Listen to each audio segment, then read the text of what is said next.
सभी विश्वकर्मा बंधुओं का हमारे चैनल पर हार्दिक अभिनंदन है।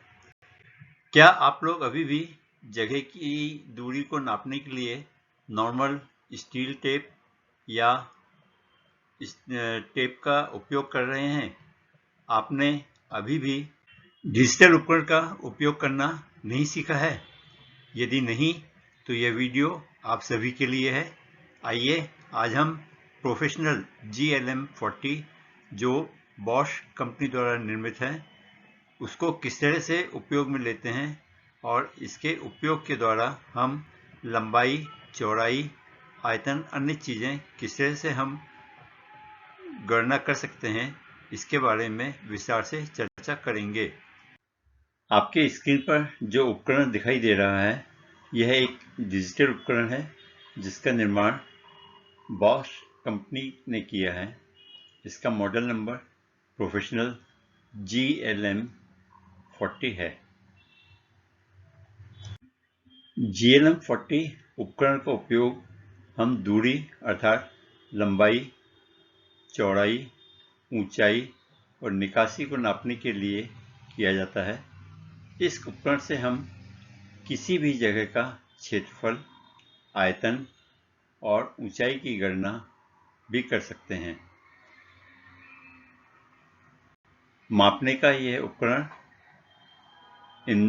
इंडोर मतलब भवन के अंदर में उपयोग करने के लिए उपयुक्त है। आइए अब हम इस उपकरण के बारे में विस्तार से चर्चा करेंगे। जैसा कि आपको चित्र में दिखाई दे रहा है, जिस पर 1 नंबर से जो इंडिकेट है ये एक डिस्प्ले एरिया है। डिस्प्ले एरिया अर्थात जो भी एक्टिविटी, जो भी कार्य हम करेंगे वह इसके ऊपर प्रदर्शित होगा। इस पर लिखा हुआ आएगा, जो भी बटन पर 2 नंबर लिखा हुआ है, ये 2 नंबर का बटन है, उस बटन को दबाकर हम किसी भी दूरी की माप ले सकते हैं। यह अर्थात दूरी गणना करने के लिए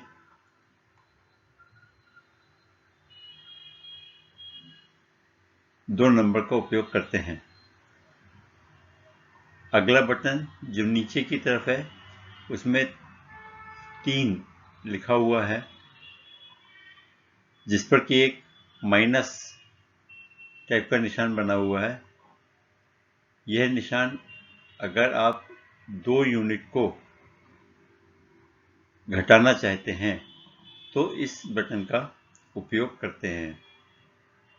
उसके नीचे अगर आप देखेंगे तो एक बटन है जिस पर फंक्शन करके लिखा है FUNC, ये बटन नंबर 4 है।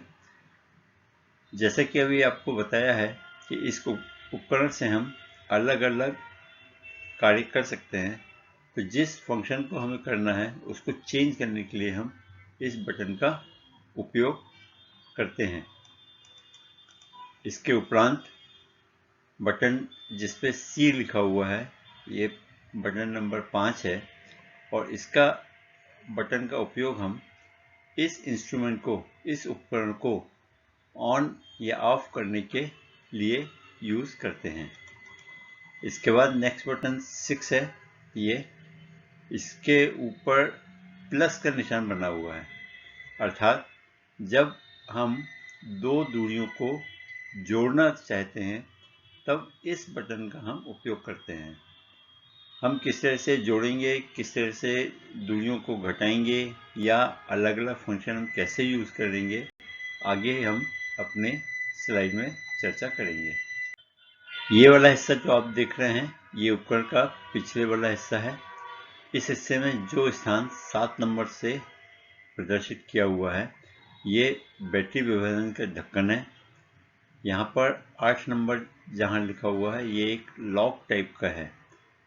आपने सभी लोगों ने टीवी के रिमोट में बैटरी चेंज की होंगी, तो जिस तरह से हम टीवी के रिमोट में बैटरी चेंज करने के लिए उस ढक्कन को खोलते हैं, उसी प्रकार से इस ढक्कन को भी हम इस बटन को अंदर की तरफ, पीछे की तरफ थोड़ा दबाते हैं और ऊपर की तरफ पुल करते हैं, मतलब ऊपर की तरफ थोड़ा सा खींचेंगे दबा के, तो ये ढक्कन खुल जाएगा। और उसके अंदर हम 2 सेल लगते हैं, पेन सेल, उनको हम यहाँ पर लगाएंगे। जहाँ पे ये 9 नंबर प्रदर्शित किया हुआ है, यहाँ पे हमारे इंस्ट्रूमेंट का, उपकरण का सीरियल नंबर प्रदर्शित किया हुआ है। सीरियल नंबर 10 पे, जहाँ जिस लोकेशन पे ये इंडिकेट है, यहाँ पे लेजर चेतावनी लेवल लगाया हुआ है। 11 बटन जो है ये लेजर बीम को रिसीव करने के लिए है, और 12 नंबर जो इंडिकेट कर रहा है, यहाँ से लेजर बीम उपकरण के द्वारा निकलती है। जब लेजर बीम इस जगह से निकल के जिस जगह, जहाँ तक कि हमको दूरी नापनी होती है, वहाँ स्ट्राइक करने के बाद में वापस आती है, तब इस एरिया से उसको रिसीव करते हैं। और इसी तरह से ये उपकरण कार्य करता है। यहाँ से लेजर लाइट जाएगी, मेन जिस जगह की, जिस सतह की हमको दूरी को नापना है, वहाँ पर वो टकराएगी। वहाँ टकराने के बाद में ये वापस आती है और इस जगह पे इसको रिसीव किया जाता है। जब ये ग्रहण कर लेता है, तब हमें दूरी जो होती है ये उपकरण डिस्प्ले कर देता है, अर्थात जो डिस्प्ले एरिया है वहाँ पे प्रदर्शित कर देता है। ये चित्र में आप उपकरण के ऊपरी हिस्से को देख रहे हैं। एक हिस्से में लेजर बीम का आउटपुट है, दिस इज द ये एरिया है जहाँ से लेजर बीम निकलती है, और जो पहले मैंने आपको बताया हुआ था कि इस एरिया से लेजर बीम को उपकरण में रिसीव किया जाता है। बीम और इसी रिसीव करने के बाद में ये जो भी दूरी होती है उसको डिस्प्ले एरिया में प्रदर्शित कर देता है। आपके स्क्रीन पर ये 3 वस्तुएं दिखाई दे रही हैं। सामान्यतः ये एसेसरीज उपकरण के साथ कंपनी द्वारा सप्लाई नहीं की जा सकती हैं। यदि आपका कार्य सुचारू रूप से संपन्न नहीं हो पा रहा है, कोई कठिनाई आ रही है, तब हम ये लेजर टारगेट प्लेट को परचेज करते हैं। यदि जिस स्थान पर हम काम कर रहे हैं वो जगह सफ़ेद नहीं है, खुरदुरी है, रफ सरफेस है, जहाँ से लेजर बीम जो है टकराने के बाद, सतह पे टकराने के बाद वापस उपकरण तक नहीं आ पाती है, तब हमको ये लेजर प्लेट वहाँ पर स्थान पर रखनी होती है, जिससे कि लेजर बीम इस पे टकराए और टकराने के बाद में वापस उपकरण तक आ जाए, तभी हमको उपकरण रीडिंग दे पाएगा। ये लेजर में काम करने के समय चश्मा है, जिसको हम आँखों के प्रोटेक्शन के लिए यूज़ करते हैं। ये भी अलग से हम परचेज कर सकते हैं। ये एक संरक्षक बैग है, जिसमें हम इंस्ट्रूमेंट को अंदर रख सकते हैं और सावधानी के साथ में एक स्थान से दूसरे स्थान तक इसको सुगमता से ले जा सकते हैं। आइए अब हम चर्चा करेंगे कि उपकरण के डिस्प्ले एरिया में जो अलग अलग तरह के संकेत हमको दिखाई देते हैं कार्य के दौरान, तो उन संकेतों का क्या क्या मतलब होता है। अगर इस तरह का संकेत आपको दिखाई दे रहा है, जो कि ए में डिस्प्ले किया हुआ है, इसका मतलब है ये तापमान की चेतावनी दे रहा है। तापमान की चेतावनी मतलब जो जिस रेंज में, तापमान के रेंज में ये उपकरण कार्य करने के लिए बना हुआ है, तो उस तापमान की रेंज में ताप नहीं है, उससे कम या ज़्यादा है, इसलिए ये संकेत आपको दिखाई देगा। अगर ये संकेत आपको डिस्प्ले एरिया में दिखाई दे रहा है, तो इसका मतलब है कि बैटरी जो इसमें डली हुई है वो वीक हो गई है और अब समय आ गया है कि आप बैटरी को बदलें।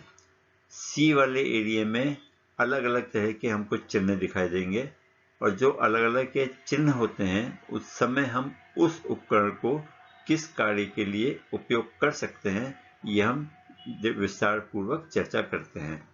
अगर C की जगह इस तरह की सिंपल एक लाइन दिखाई दे रहा है और वो ब्लिंक कर रहा है, ब्लिंक करने का मतलब होता है कि कभी दिखाई देगा, कभी नहीं दिखाई देगा, फिर थोड़ी अंतराल के बाद दिखाई देगा, फिर नहीं दिखाई देगा, उसको ब्लिंक करना बोलते हैं। अगर ये ब्लिंक कर रहा है उसका मतलब है कि उस समय हमारा उपकरण लंबाई को नापने के लिए तैयार है। जब हम मेजरमेंट लेंगे तो वो कहीं की भी लंबाई नाप सकता है। अगर ये वाला चिन्ह संकेत दिखाई दे रहा है और ब्लिंक कर रहा है तो इससे हम कंटिन्यूअस या निरंतर माप ले सकते हैं डिस्टेंस का। ठीक है। अगर ये चौकोर टाइप का आपको चिन्ह दिखाई दे रहा है तो उस स्थिति में उपकरण के द्वारा हम किसी भी एरिया का क्षेत्रफल नाप सकते हैं। और अगर ये चित्र दिखाई दे रहा है तो उस स्थिति में उपकरण से हम आयतन या वॉल्यूम का मेजरमेंट कर सकते हैं। अगर ये एक ट्रायंगल दिखाई दे रहा है तो पाइथागोरस थ्योरम जो होती है उसके द्वारा जैसे हम हाइट निकालते हैं, तो ये उपकरण हमारा किसी भी जगह की हाइट को निकालने के लिए उस स्थिति में तैयार है। अगर उपकरण में ये चिन्ह तो आपको हमेशा ही दिखाई देगा, और ये चिन्ह दिखाई दे रहा है मीन्स हम उसकी लंबाई नापने के लिए उपकरण तैयार है। सपोज कीजिए उपकरण हमने इस स्थिति में रखा हुआ है और इस लाइन तक की दूरी हम नाप रहे हैं, तो उस केस में लेजर की लाइट तो इस पॉइंट से निकलेगी, परंतु दूरी जो मेजर होगी वो ये वाला जो एरिया लेंथ है मीन्स इस इंस्ट्रूमेंट की जो पीछे वाला पोर्शन है वहां से इस लाइन तक की ये दूरी को मेजर करेगा, ना कि इस पॉइंट से लेके इस लाइन तक की।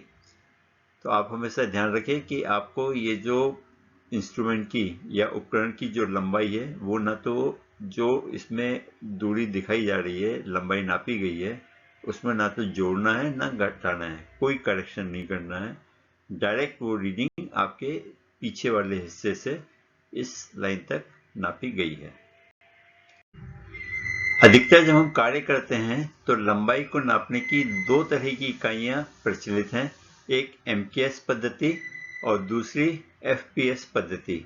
यह उपकरण किसी भी पद्धति से नाप लेने के लिए सक्षम है। अगर रीडिंग के साथ में जो हमने रीडिंग आ रही है उसके साथ में M लिखा हुआ है, इसका मतलब है कि उपकरण ने जो रीडिंग ली है वो MKS पद्धति के द्वारा ली हुई है। अगर वहीं पर FT करके लिखा हुआ है, इसका मतलब उपकरण ने जो रीडिंग ली है और डिस्प्ले कर रहा है, यानी आपके डिस्प्ले एरिया में दिखाई दे रहा है, वो FPS पद्धति के द्वारा ली गई है। जो वर्तमान रीडिंग होगी वो आपके नीचे यहाँ पर सूचित की जाएगी, और इसमें M और या FT जिस पद्धति में कार्य किया हुआ है वो लिखा होगा। G वाले एरिया में ये यहाँ पे कैपिटल M लिखा हुआ रहता है। इसका मतलब है कि कार्य जो उपकरण ने किया हुआ है उसकी स्मृति में जो रीडिंग है वो यहाँ पर प्रदर्शित उसका प्रदर्शन हो रहा है। और H में जो है इस वाले पोर्शन में पिछले एक्शन में जो आपने रीडिंग ली है, पिछली मापित मूल्य वो यहाँ पर दिखाई देगा। जब आप उपकरण का उपयोग कर रहे हैं और किसी तरह की कोई आपसे एरर हुई है या उपकरण कार्य ठीक से नहीं कर रहा है, तो वो इस एरिया में आपको एरर ERROR करके लिखा हुआ आ जाएगा, जिससे कि आप समझें कि उस समय उपकरण प्रॉपर तरीके से सही प्रकार से उपयोग रीडिंग नहीं दे रहा है, तो आपको उसमें ये चेतावनी है, और उस स्थिति में आपको जो स्टेप लेके ये देखना है कि ये एरर संकेत उसमें नहीं आना चाहिए। दोस्तों, अभी आपका क्विज टाइम है, आप घबराएं नहीं, मैं आपसे कोई प्रश्न नहीं पूछने जा रहा हूं, पर इस स्लाइड पे हमने जो जो डिस्प्ले एरिया में जो जो आकृतियां हैं और किस स्थान से हमें क्या चीज़ का पता चलता है, ये हम अभी विस्तार पूर्वक चर्चा कर चुके हैं। तो यहाँ पे वीडियो आप थोड़ी देर रोक सकते हैं और रोकने के बाद किस जगह से क्या हमको पता चल रहा है ये आप अपने मन में सोच सकते हैं। अगर आपको याद नहीं आ रहा है तो मैं आपसे यही अनुरोध करूँगा कि आप वीडियो को थोड़ा रिवाउंड करें और दोबारा उसको देखें, आपको क्लियर हो जाएगा। यदि ये चीज़ें क्लियर नहीं होगी तो आपको कार्य करने में असुविधा होगी। तो आप इसको देखें और जब तक आपको ये चीज़ क्लियर नहीं होती, कृपया आप एक बार या दो बार वीडियो देखें, तो आई एम श्योर कि आपको चीज़ें क्लियर हो जाएंगी। अगर नहीं होती तो आप मेरे से प्रश्न पूछ सकते हैं। चलिए अब हम आगे बढ़ते हैं। ये उपकरण का पीछे वाला हिस्सा है जहां आपको फ्लैप दिखाया था। इस फ्लैप के अंदर हम बैटरी लगाते हैं। इसमें ये एक बैटरी का चिन्ह आपको दिखाई दे रहा होगा, बना हुआ है। यहाँ पर लॉक होता है, उसको हम ओपन करते हैं जब ये फ्लैप बाहर निकल आता है। और ये सब यहाँ पर अलग अलग है। लेजर लाइट की वार्निंग है, इसका नंबर दिया हुआ आपके इंस्ट्रूमेंट का जो यहाँ पे मेंशन किया हुआ है। इस फ्लैप को निकालने के बाद में आप बैटरी चेंज करेंगे अगर जब भी आपको बैटरी को चेंज करने की आवश्यकता महसूस होती है। इसी में मैंने वही डिटेल मेंशन किया हुआ है कि इसको आपको ये 7 नंबर जो है इसको निकालना है। 8 नंबर पे इसको एक लॉक टाइप का होता है, यहाँ पर इसको प्रेस करके ऊपर की तरफ पुल करते हैं, जैसे कि ये लिड जो है, ढक्कन जो है, ये बाहर निकल आता है और अंदर की तरफ आप इसमें बैटरी डाल सकते हैं। ठीक है, आगे बढ़ते हैं हम। जब आप वो उसका बैटरी का ढक्कन निकालेंगे और उसके नीचे की तरफ देखेंगे तो 2 सेल की आप इस तरह से आकृति उसमें पाएंगे। ये जैसा कि सेल होता है, इसमें ऊपर की तरफ एक बटन निकला हुआ रहता है, वो चीज़ यहाँ इंडिकेट की हुई है, वो पॉजिटिव होता है और दूसरा हिस्सा जो है वो नेगेटिव होता है। तो ये सेल यहाँ दिखाया हुआ है, ये पॉजिटिव है और ये नेगेटिव वाला चिन्ह है। ये वाला हिस्सा पॉजिटिव की जगह आएगा, बैटरी को आपको यहाँ डालना है।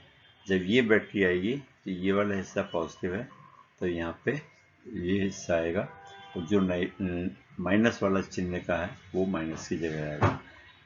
आपको जब भी आप बैटरी चेंज कर रहे हैं तो इस चीज़ का ध्यान रखना होगा। अगर बैटरी गलती से आप रिवर्स लगा देते हैं तो आपका उपकरण कार्य नहीं करेगा।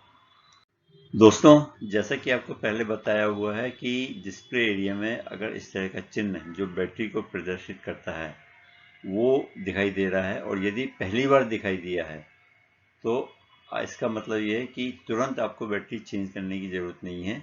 लगभग 100 आप रीडिंग उसके बाद भी ले सकते हैं ये। पर जिस समय ये चमकता हुआ ज़्यादा दिखाई देगा तब आपको कंक्लूजन करना होगा। उसका मतलब ये है कि इस समय बैटरी को चेंज करने की नौबत आ गई है। उसके बाद आप कोई भी रीडिंग उस उपकरण से नहीं ले सकते हैं, आपको बैटरी बदलना ही होगा। और इस बात का ध्यान रखें कि जब भी आप बैटरी चेंज करेंगे तो दोनों बैटरी एक साथ चेंज करेंगे। ऐसा नहीं करेंगे कि एक बैटरी चेंज कर दी, दूसरा पुरानी बैटरी से। दोस्तों, जब भी हम किसी उपकरण का यूज़ करते हैं तो उसके सुरक्षा या सेफ्टी क्या क्या हमको फॉलो करनी होती है, ये जानना बहुत ज़रूरी है। यदि हमको सेफ्टी फीचर्स जिस तरह से उपकरण को यूज़ करना है वो नहीं पता होगा तो हम कुछ भी गलती कर सकते हैं, जिसका दुष्परिणाम जो है वो दूसरों के लिए भी घातक हो सकता है या हमारे स्वयं के लिए हो सकता है।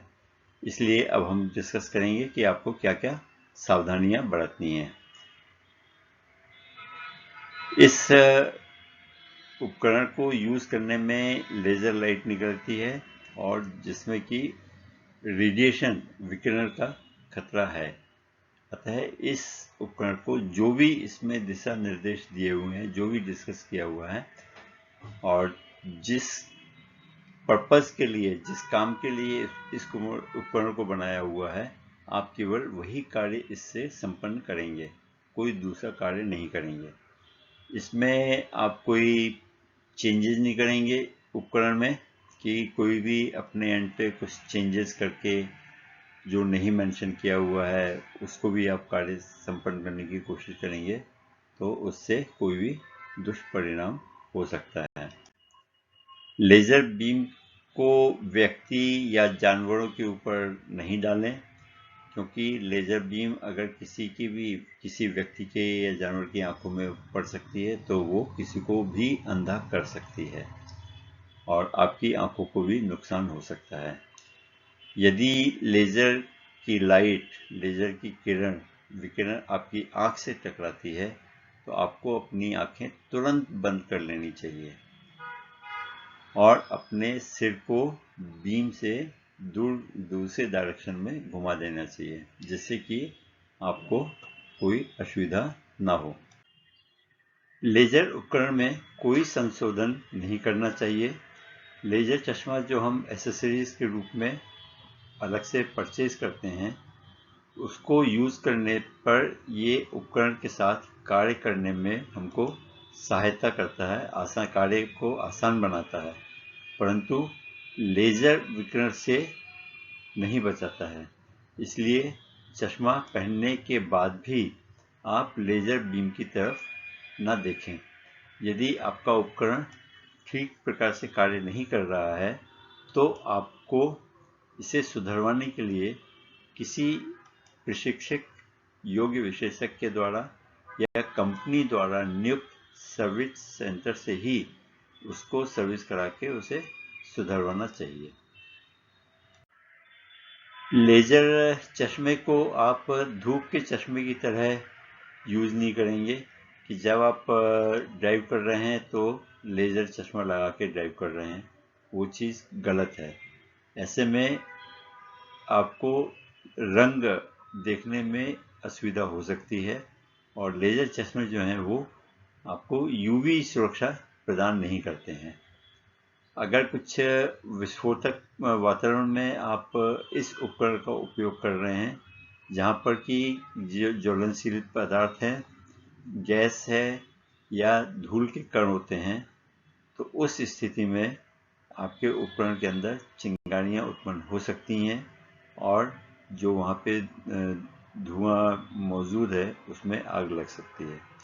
अतः ऐसी जगह पर आप इस उपकरण का उपयोग नहीं करेंगे। नेक्स्ट वीडियो के लिए आप इसको सब्सक्राइब कर सकते हैं, जिससे मैं जब भी रिलीज़ करता हूँ 3-4 दिन या हो सकता थोड़ा टाइम लग जाए, क्योंकि कार्य जब मैं ज़्यादा व्यस्त हूँ, तो मगर जब भी रिलीज़ होगा आपको वो तुरंत मिल जाएगा और आप आगे इसको यूज़ करना सीख सकेंगे। धन्यवाद।